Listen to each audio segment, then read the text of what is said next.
वो लोग सपोर्ट कहलाते हैं जो माँ बाप की संपत्ति को बढ़ाते हैं, और जो माँ बाप की संपत्ति को बेचते हैं उनको क्या कहते हैं? क्या कहते हैं? जोर से बोलिए।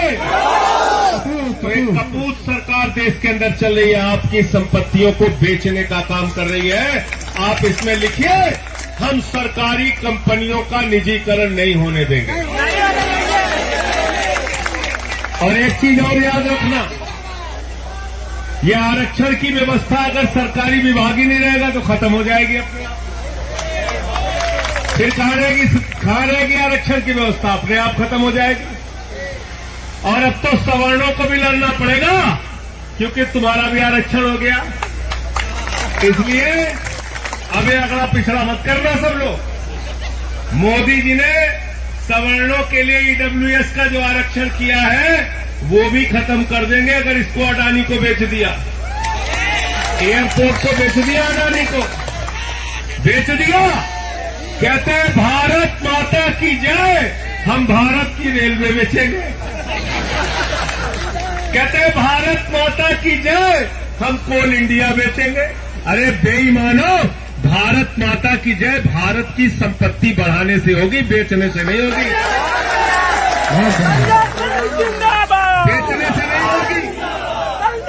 एक कमजोरी हमारी इन बेईमानों ने पकड़ रखा है। एक कमजोरी से सबको बाहर निकलना पड़ेगा।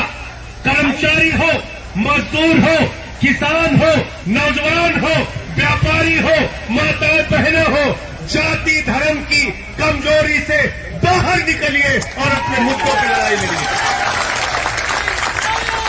जिंदाबाद। हमको कहना होगा कि हम शिक्षा के नाम पर राजनीति करेंगे, हम स्वास्थ्य के नाम पर राजनीति करेंगे, हम सरकारी कर्मचारियों की एकता और उनकी तरक्की के नाम पर राजनीति करेंगे।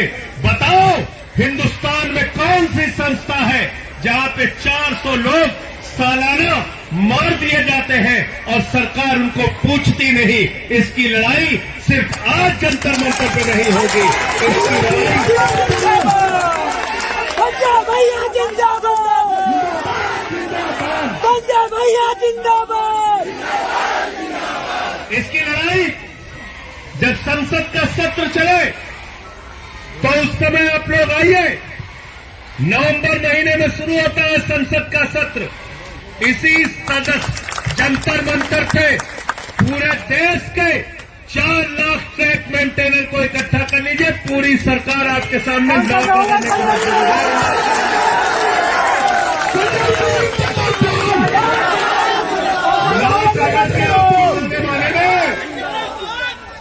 याद रखना।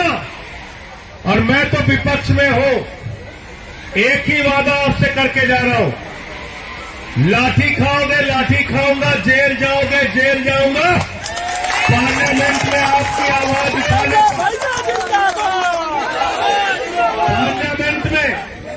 पार्लियामेंट में आपकी मांगों की आवाज अगले संसद के सत्र में पूरी मजबूती से उठाऊंगा। सुन लेना,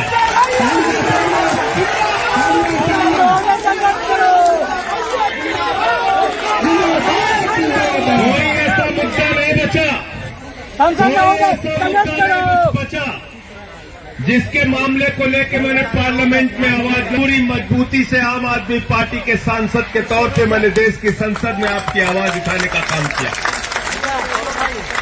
और जब यहां रामलीला के मैदान में ओल्ड पेंशन की बहाली को लेकर कर्मचारी आंदोलन पर बैठे थे तो मैंने दिल्ली के मुख्यमंत्री अरविंद केजरीवाल जी से अनुरोध किया कि आप पुरानी पेंशन दिल्ली में बहाल कीजिए, और उन्होंने दिल्ली की विधानसभा में पुरानी पेंशन बहाल करने का प्रस्ताव पारित किया। इसलिए आप सबसे एक ही बात कहना चाहता हूं, जो ट्रैक मेंटेनर ट्रैक को सही करते हुए, ट्रैक को बनाते हुए अच्छा ट्रैक बन सके, इसलिए ट्रेन के नीचे आके अपनी जान दे देते हैं, वो आपके और हमारे लिए शहीद हैं, जो लोगों की जान बचाने के लिए अपनी कुर्बानी देते हैं। रेल के अंदर बैठकर, रेल के अंदर यात्री बैठकर अच्छी ट्रैक पे चल सके, इसलिए ट्रैक मेंटेनर अपनी जान की कुर्बानी दे देता है। और इसलिए मैं आपसे कहना चाहता हूं, वो अगर आपके लिए, हम सब के लिए शहीद है, तो जैसे दिल्ली की सरकार ने शहीदों के लिए 1 करोड़ की सम्मान राशि घोषित की है, जिसके साथ भी ऐसी दुर्घटना होती है उनके परिवार के लिए 1 करोड़ की सम्मान राशि परिवार के लिए रेलवे की तरफ से मिलना चाहिए।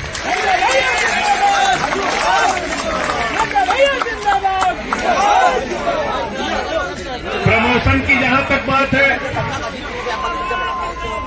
एलडीसी की बात आप लोगों ने कही। अगर आप नौकरी कर रहे हैं तो प्रोन्नत तो उसका हिस्सा है, प्रोन्नत तो उसका हिस्सा है नौकरी का, उसको प्रमोशन मिलना ही चाहिए जो रेलवे के ट्रैक मेंटेनर के तौर पे भर्ती होता है। और ऐसा नहीं है, मैं ये कह सकता हूं, भारत सरकार में बहुत सारे केंद्रीय मंत्री ऐसे हैं, भारतीय जनता पार्टी में बहुत सारे विधायक और मंत्री ऐसे हैं, कई तो मुख्यमंत्री ऐसे हैं जिनसे ज्यादा पढ़े लिखे ट्रैक मेंटेनर हैं। है कि नहीं बताओ? है कि नहीं? है कि नहीं?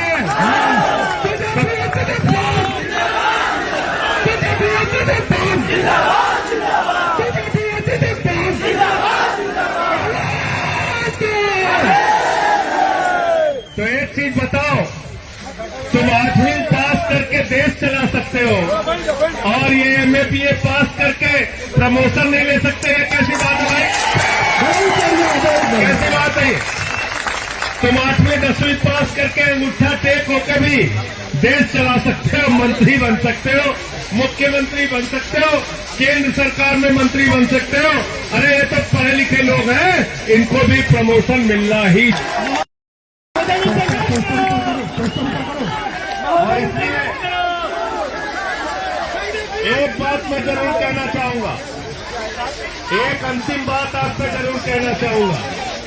साल 11 महीने तक आप लोग इंसान रहते हैं, जैसे ही चुनाव आता है कोई हिंदू हो जाता है, कोई मुसलमान हो जाता है, कोई ठाकुर हो जाता है, कोई ब्राह्मण हो जाता है, कोई यादव हो जाता है, कोई दलित हो जाता है, कोई पिछड़ा हो जाता है। ये काम बंद कर दो, ये काम अब नहीं चलेगा। सारे के सारे 4 लाख ट्रैक मेंटेनर कर्मचारी है और जो हमारा हक नहीं देगा हम उसके खिलाफ वोट देंगे। ये प्रस्ताव पारित करो।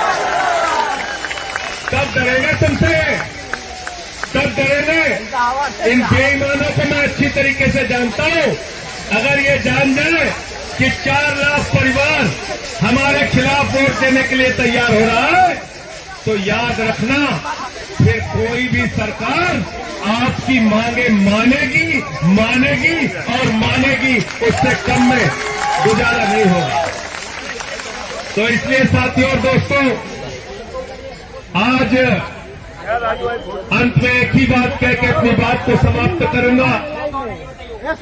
नौजवान कहता है हमको नौकरी दे दो, सरकार कहती है पैसा नहीं है। किसान कहता है फसल का दाम दे दो, सरकार कहती है पैसा नहीं है। कर्मचारी कहता है पेंशन दे दो, प्रमोशन दे दो, सरकार कहती है पैसा नहीं है। माताएं बहनें कहती है बच्चों का दूध महंगा हो गया, इसको सस्ता कर दो, थोड़ी महंगाई तो कम कर दो, सरकार कहती है पैसा नहीं है। ये पैसा गया कहां साथियों? याद कीजिए, अडानी 2014 में उसकी संपत्ति थी 39,000 करोड़, 2018 में उसकी संपत्ति हो गई 57,000 करोड़, 2020 में उसकी संपत्ति हो गई 2.5 लाख करोड़, 2022 में उसी अडानी की संपत्ति हो गई 13 लाख करोड़ रुपए। आपका पैसा इन पूंजीपति लोगों ने लूट रखा है, इनसे हिसाब लेना होगा, तब हमारी समस्याओं का समाधान होगा। भैया जिंदाबाद। एक अडानी के लिए 13 लाख करोड़ रुपए और ट्रैक मेंटेनर जो अपनी जान दे देता है उसके लिए रक्षक यंत्र का पैसा नहीं, उसके लिए एलडीसी का पैसा नहीं, उसके लिए प्रमोशन का पैसा नहीं, उसके लिए पेंशन का पैसा नहीं। अभी भी आपको याद है? आप बताइए मुझे उसको मुआवजा देने का पैसा नहीं, उसके लिए पैसा नहीं। अडानी को 2.5 लाख करोड़ रुपए बैंक से कर्जा मिला है। एक आदमी को दुनिया का दूसरे नंबर का अमीर बना दिया मोदी जी। और ट्रैक मेंटेनर गरीबी में मुफलिसी में अपना परिवार चलाए, ये दोहरी व्यवस्था नहीं चल सकती। तुम अडानी को 2 नंबरी अमीर बना रहे हो, बनाओ भाई, 2 नंबरी अमीर बना दिया उसको। लेकिन ट्रैक मेंटेनर की भी समस्या आपको सुननी पड़ेगी और इसका भी समाधान करना पड़ेगा। अंत में मैं फिर कह रहा हूं, इसको अलग अलग राज्यों की राजधानी में रखिए। उसके बाद नवंबर के आखिरी सप्ताह में पार्लियामेंट की शुरुआत होगी। तारीख आप लोग तय कर लीजिए। लेकिन 4 लाख ट्रैक मेंटेनर जिस दिन दिल्ली की सड़कों पर आ जाएगा, मैं दावे के साथ कहता हूं, रेल मंत्री नहीं, देश की सरकार और प्रधानमंत्री को आपकी एक एक मांग माननी पड़ेगी, सुननी पड़ेगी। पार्लियामेंट के सत्र में क्या बोलूंगा वो सुन लेना। आपकी एक एक मांग को इस गूंगी बहरी सरकार के कानों में पहुंचाने का काम करूंगा। आपकी आवाज पार्लियामेंट में उठाऊंगा। बहुत बहुत शुक्रिया, बहुत बहुत धन्यवाद। इनकलाब जिंदाबाद, इनकलाब जिंदाबाद, कर्मचारी एकता जिंदाबाद, कर्मचारी एकता जिंदाबाद। महोदय आप अभी आप नहीं जाएंगे, आप थोड़ी। अगर आप चाहते हैं गरीब हर वंचित इंसान की आवाज आप तक पहुंचे तो हमारे चैनल को सब्सक्राइब करें और बेल आइकन का बटन दबाना ना भूलें। देखते रहिए बहुजन हलचल न्यूज।